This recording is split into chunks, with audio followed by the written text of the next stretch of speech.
جارێکی تر خاکی کوردستان تەرمی یەک خێزانی گرتەوە باوەش کە لە دەست نەهامەتی و ژیانی قورس و قەیرانی دارایی و نەبوونی موچە و گوزەران ڕێگەی هاتوونەهاتیان گرتبەوە بەر. براکەم لە نادارایی ڕۆی لەبێ ئیشیا ڕۆی لەبێ کەسابەتی ڕۆی. چوار منداڵ و باوکێک لە ڕێگەی هەندەران لە ناو دەریای ئیجەدا گیان لەدەست دەدەن. تەرمی منداڵێکیان دیار نامێنێت و دایکیان بەتەنها لەو کارە ساتە ڕزگاری دەبێت. ئەمە چیرۆک و سیناروی فیلم و دراما تراژیدیەکان نییە.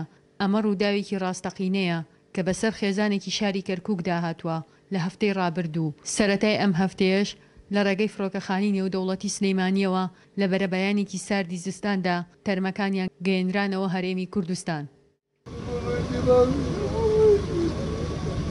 یەکێکم لەو خانەوادانیکەوە ئەم جەنازانەمانکەوە ئەمڕۆ بۆ دێتەوە حەوت سەرخێزامون.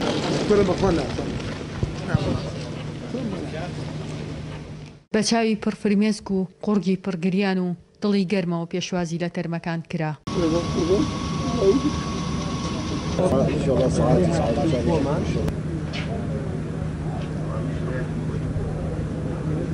بەپێی ئاماری فیدراسیۆنی سەرانسەری پەنابەرانی عێراق بەتەنها لە ساڵی 2015دا 170,000 هاوڵاتی عێراقی کۆچیان کردووە و لەو ژمارەیەش نزیکەی 30,000یان خەڵکی هەرێمی کوردستان بوون. تا ئێستش بەدایان پەنابەری کورد بوونەتە قوربانی لە ڕێگەی هاتوونەهاتدا و دووهەمین کارەساتیشیان بەرەبەیانی ڕۆژی هەینی بوو کە تێیدا 60 پەنابەری تری کورد لە دەریای ئیجەدا خنکان. ژیار محەممەد، دەنگی ئەمریکا، سلێمانی.